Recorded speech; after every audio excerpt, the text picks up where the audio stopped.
દાદાનું બુલડોઝર, દાદાનું બુલડોઝર, દાદાનું બુલડોઝર. દાદાનું બુલડોઝર નથી, એ નામોશીનું કારોનું બુલડોઝર છે. તો એ બુલડોઝર માત્ર ને માત્ર જ્યાં ઓબીસી સમાજના લોકો, માલધારી સમાજના લોકો, એસસી સમાજના લોકો, એસટી સમાજના લોકો કે માઇનોરિટી એમની ઉપર જ ફરે છે. મને બતાવો એક પણ કોઈ અન્ય સમાજના લોકોનું તૂટ્યું હોય તો. મતલબ દાદાનું જે બુલડોઝર છે ભેદભાવવાળું છે. એક્ઝેક્ટલી ભેદભાવવાળું છે. તમે અને એનું કારણ બી છે.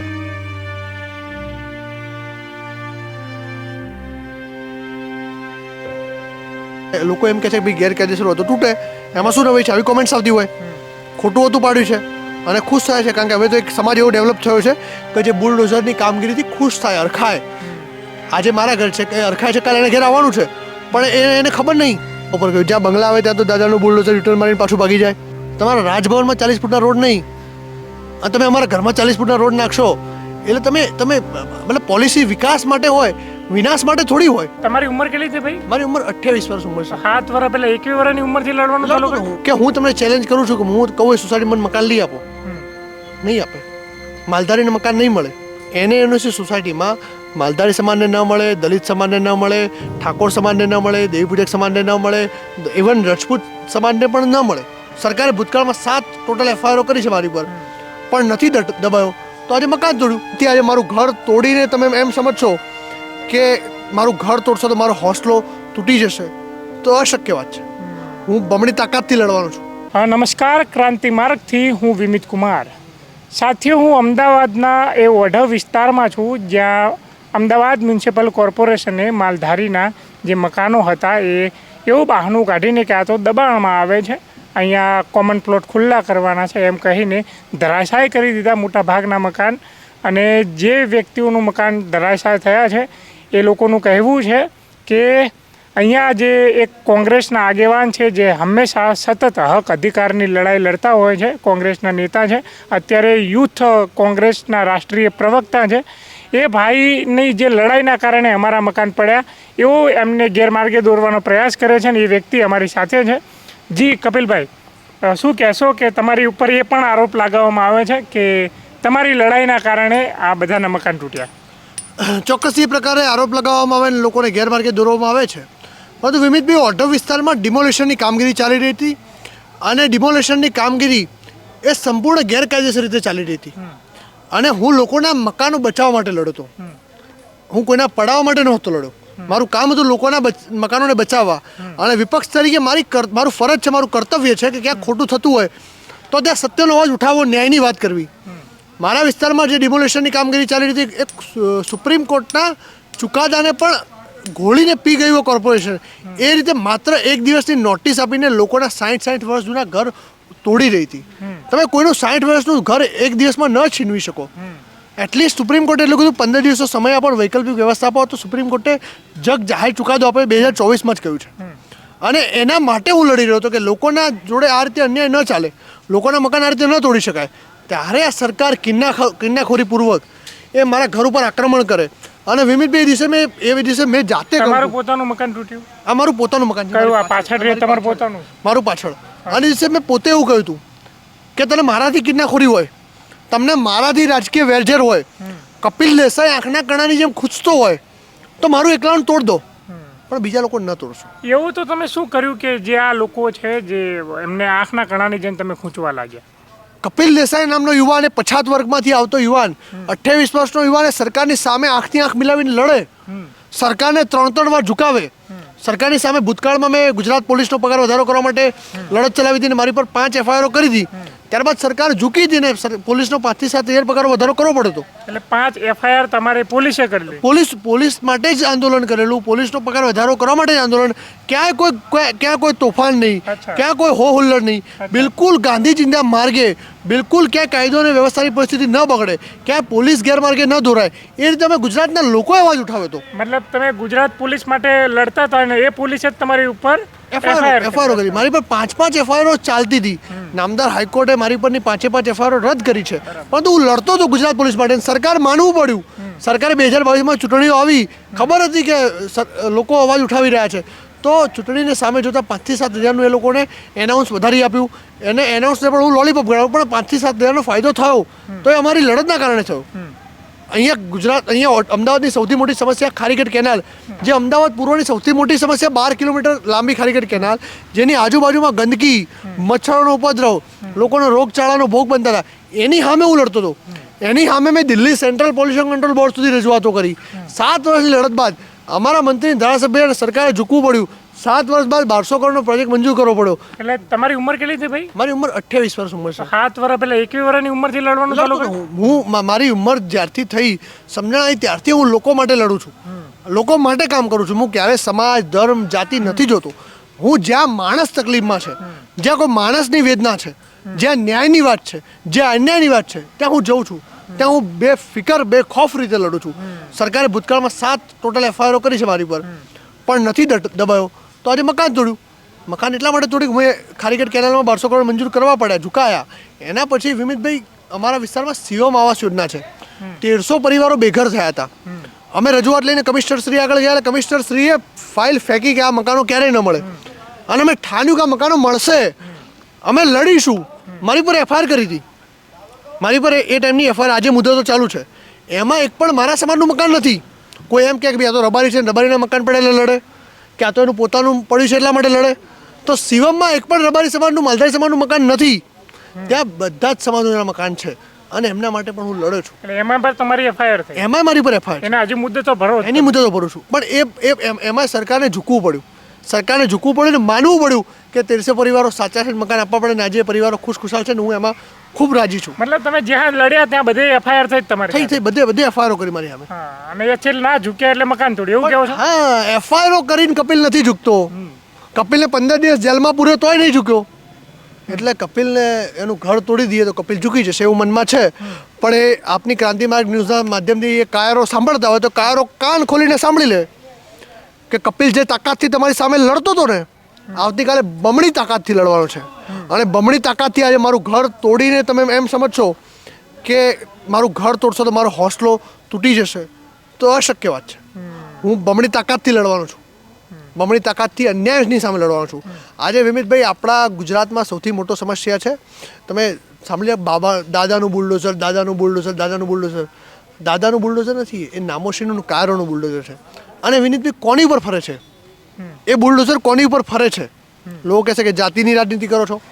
તો એ બુલડોઝર માત્ર ને માત્ર જ્યાં OBC સમાજના લોકો, માલધારી સમાજના લોકો, SC સમાજના લોકો, ST સમાજના લોકો કે માઇનોરિટી, એમની ઉપર જ ફરે છે. મને બતાવો એક પણ કોઈ અન્ય સમાજના લોકોનું તૂટ્યું હોય તો. મતલબ દાદાનું જે બુલડોઝર છે ભેદભાવવાળું છે? એક્ઝેક્ટલી ભેદભાવવાળું છે. તમે, અને એનું કારણ બી છે કે ગુજરાતમાં 30 વર્ષથી ભારતીય જનતા પાર્ટીનું રાજ છે ને એને એટલું જાતિવાદ ને એટલું ઝેર ઘોળ્યું છે કે હું તમને ચેલેન્જ કરું છું કે હું કહું એ સોસાયટીમાં મકાન લઈ આપો, નહીં આપે.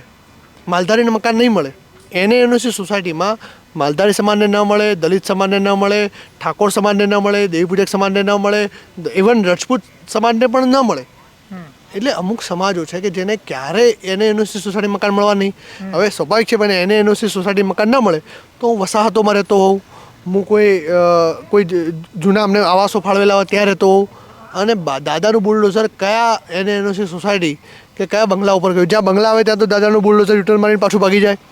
એવા કેસ જોયા છે આપણે. કેમ બંગલાવાળાથી દાદાની બુલડોઝરવાળા ડરે છે? હા, દાદાના બુલડોઝર એ બંગલાવાળા ઉપર તો ચાલી રહ્યું છે. આજે બે દેશ, બે પ્રકારના ભારતનું નિર્માણ થઈ રહ્યું છે. એક છે ઇલાઇટ ક્લાસ અને એક તરફ છે જે બહુસંખ્યકો છે પણ એમને ધર્મના નામે, જાતિના નામે ઉલઝાઈને રાખેલા છે. પણ અહીંના જે માલધારી સમાજના જે લોકો છે એ એવું કહે છે કે અમે તો ભાજપને મત આપીએ છીએ. હા, અહીંયાના લોકોએ ભારતીય જનતા પાર્ટીને ખોબલે ને ખોબલે મત આપ્યા છે, હું સ્વીકારું છું. અને ભાજપના નેતાઓને માથે ને ખભે બેસાડીને ફર્યા છે. આજે જે ગુમાનમાં ફરે છે ને કે મિનિસ્ટ્રી મળી ગઈ હોય, ધારાસભ્ય બની ગયા હોય, તો એ બીકોઝ ઓફ માલધારી સમાજ. તમે આયા ત્યારે તમને કોઈ ઓળખતું નહોતું ભાઈ. આ સમાજના લોકો ફર્યા છે. અને મને તો દયા અમારા સમાજના લોકો ઉપર પણ આવે છે કે એ જે કાર્યકર્તાઓ 40-40 વર્ષ મજૂરી કરી છે ને, કાર્યકર્તાઓને એમને મજૂર કહી છે. એમને 40-40 વર્ષ જે માળાઓ કરીને મજૂરી કરીને એમના ભારતીય જનતા પાર્ટી માટે અને સાહેબને ઉપાડીને ફરવા માટે એમના ઘરે બુલડોઝર ફેરવ્યા છે આ લોકોએ. કોઈ જાતની શરમ નથી રાખી. એટલે એમના નથી થયા ને. ભાજપના પણ મકાન તોડ્યા, ભાજપના માલધારીઓના પણ તોડ્યા. એક્ઝેક્ટલી. એટલે એ એમના નથી થયા ને, એ કોઈના નહીં થવાના. જેને 40 વર્ષ ખભે બેસાડીને ફરો કોઈ વ્યક્તિ અને તમે એનું ના રાખો ને, તો કોઈનો નથી સવાલ. મતલબ મકાન તોડ્યા પછી પણ એમને ગુમરાહ કરવામાં આવતા હતા કે કોંગ્રેસવાળા જો અહીંયા ફરીથી આવશે તો પછી તમને જે ન્યાય મળવાનો છે એ પણ નહીં મળે. હા, ડરાવવામાં આવે કેવી રીતે કે કોંગ્રેસવાળાને જાઓ, કોંગ્રેસવાળા જોડે લઈ આવો, જાઓ કોંગ્રેસવાળાને કહો તમને અપાવી દે. અરે ભાઈ, લોકશાહી દેશ છે. અહીંયા શક્તિસિંહ ગોહિલ સાહેબ પણ આવે, જિજ્ઞેશભાઈ મેવાણી પણ આવે, અમિતભાઈ ચાવડા પણ આવે, લાલજીભાઈ પણ આવે, અને ઇવન આવશે તો રાહુલ ગાંધી પણ આવશે અહીંયા આગળ. લોકશાહી દેશ છે. અહીંયા તમે કોઈ રોકી થોડી શકો. એટલે મકાન તોડ્યા પછી એ જે સ્થાનિક આગેવાનો છે ભાજપના એવી આશા રાખતા હતા કે અહીંયા બીજી કોઈ વિપક્ષના લોકો અહીંયા ના આવી શકે. પ્રયત્નો કરે એ લોકોએ, ડરાવવાના પ્રયત્નો કરે કે તમે અહીંયા આવશે તો પડી જશે, બુલડોઝર ફરી જશે, વધુ તૂટશે. બરાબર છે. આવી રીતે ડરાવવામાં આવે. અને આ બિલકુલ કિન્નાખોરીથી કામગીરી ચાલી રહી છે. અને લોકોને બિલકુલ ડર અને એટલો ભય આપી દીધો છે. અને ભારતીય જનતા પાર્ટીની રાજનીતિ ડર અને ભયની છે. એ લોકોનો મૂળ સિદ્ધાંત. અને તો અહીંયા તો લઈ આવે છે હજુ તો. હવે એમના જ આગેવાનો અમારા સમાજના લોકો જોડે બોલાવડાવે છે. અહીંયા તો તમે જઈને બાઇટ આપો, સાહેબને વખાણ કરો કે અહીંયા તો વિધર્મીઓ રહેતા હતા, અહીંયા તો બાંગ્લાદેશીઓ રહેતા હતા, એટલે ધર્મના નામે લડાવવાના, બાંગ્લાદેશી નામે અહીંયા ગુમરાહ કરવાના. અને આવી રીતે બિલકુલ અવળા ટ્રેક ઉપર લઈ જઈ અને લોકોને ગુમરાહ કરવાનો પ્રયત્ન કરી રહ્યા છે. મતલબ અહીંયા જે એક આ છબી બતાવવાનો પ્રયાસ કર્યો હતો કે અહીંયા બાંગ્લાદેશીઓ રહે છે, અહીંયા જે વિધર્મીઓ એટલે કે મુસ્લિમ સમાજને રહે છે, એટલે એના માટે મકાન તોડે. હા, આ ધરતી ઉપર જેટલો અધિકાર જેનાથી આખા દેશની અંદર એવો સંદેશ જાય અને માલધારી પ્રત્યે જે ભાવના વ્યક્ત થવી જોઈએ લોકોને ના કરે. આખા મુસલમાનોને જોડે રાખે. આ દેશ ઉપર જેટલો અધિકાર તમારો છે એટલો મારો છે, જેટલો હિન્દુનો છે એટલો મુસ્લિમનો છે, જેટલો મુસ્લિમનો છે એટલો શીખનો છે, એટલો ઈસાઈનો છે. આ ધર્મ તો એક જાતિ ધર્મનો બનેલો ગુલદસ્તો છે આ દેશ. આ દેશને જે પ્રકારની નફરતમાં નાખી રહ્યા છે. અને માની લો કોઈ બાંગ્લાદેશનું મકાન છે, માની લો, તમને એનો વિરોધ પણ છે, તો એ તો ભાડવા જ છે. તમે રૂમ તોડી નાખશો તો ભાડવાનું નુકસાન થવાનું. નુકસાન કોનું થાય? જેની રૂમ છે એનું. તો તમે બાંગ્લાદેશી અહીંયા આવ્યા કેવી રીતે? તમે 6000 કિલોમીટર દૂર બાંગ્લાદેશ અહીંયાથી 6000 કિલોમીટર થાય. તમે ગૂગલ મેપ નાખશો ને અહીંયાથી 6000 કિલોમીટર બતાવશે. તો 6000 કિલોમીટર અહીંયા આવ્યા, તમે રોકવાવાળું કોઈ હતું જ નહીં. બોર્ડરો ખુલ્લી પડી છે ભાજપના શાસનમાં. રોકવાની જવાબદારી કોની છે? કેન્દ્રની. એવું પણ કહેવાય છે કે જે મકાન તૂટ્યા છે ને એ બધા ગેરકાયદેસર હતા ને એટલે તૂટ્યા. કપિલનું પણ મકાન ગેરકાયદેસર જ હતું એવું કહેવામાં આવે. શું ખરેખર ગેરકાયદેસર હતું? તમે બેઠા છો અહીંયા, તમે છાતી ઉપર હાથ મૂકી અને કહો કે મારા ઘરની આગળ રોડ તમને દેખાય છે, મારા ઘરની બાજુમાં રોડ દેખાય છે, મારા ઘરની પાછળ રોડ દેખાય છે, આ ઘરથી 7મા મકાને તમને સામે દિવાલ દેખાય છે. અહીંથી 7 ઘરના લોકોને આગળ પાછળ રોડ હોય તો એ રોડની જરૂરિયાત શું? રોડ કોઈ જરૂરી છે નહીં. અચ્છા, મારા ઘરની આગળ તમે 40 ફૂટનો રોડ નાખો તો મારો સોસાયટીનો રોડ છે. મારા ધારાસભ્યની સોસાયટીમાં રોડ માપીને આવ્યો, 16 ફૂટનો જ રોડ છે. પહેલાં એમના સોસાયટીને 40 ફૂટ કરીને આવો, પછી અહીંયા આગળ 40 ફૂટનો કરવા આવજો. તમારા રાજભવનમાં 40 ફૂટના રોડ નહીં અને તમે અમારા ઘરમાં 40 ફૂટના રોડ નાખશો એટલે તમે મતલબ પોલિસી વિકાસ માટે હોય, વિનાશ માટે થોડી હોય. અને લોકોના ઘરોના ભોગે થોડી વિનાશ થાય. લોકોના ઘરોના ભોગે વિકાસ કરી શકાય ક્યારે? વિકાસ તો એ લોકોને સાથે રાખીને કરવાની પ્રક્રિયા છે. અને એ ક્યારેય એ રીતે ન થઈ શકે. લોકોનો વિનાશ કરીને અને જે બીજા ડેમોલિશન જે ગેરકાયદેસર કે છે ને, આખી વસ્તુ સમજવી પડશે કે લોકો એમ કહે છે કે ભાઈ ગેરકાયદેસર હોય તો તૂટે, એમાં શું નવાઈ છે? આવી કોમેન્ટ્સ આવતી હોય. ખોટું હતું પાડ્યું છે અને ખુશ થાય છે, કારણ કે હવે તો એક સમાજ એવો ડેવલપ થયો છે કે જે બુલડોઝરની કામગીરીથી ખુશ થાય, અરખાય. આજે મારા ઘર છે કે અરખાય છે, કાલે એને ઘેર આવવાનું છે, પણ એને ખબર નહીં અત્યારે હરખાઈ રહ્યો છે, એને ઘરે પણ આવશે. આ જે ડિમોલેશન આગળ ચાલીને જે રિઝર્વ પ્લોટ કહે છે એ બતાવે છે કોર્પોરેશન રિઝર્વ પ્લોટ. અમને 1952માં જગ્યા મળી ત્યારે અમદાવાદ મ્યુનિસિપલ કોર્પોરેશન નામની સંસ્થાનું અસ્તિત્વ જ નહોતું. અમને 64માં અહીંયા પજેશન મળ્યું ત્યારે કોર્પોરેશનને કે લેવા દેવા જ નહોતા.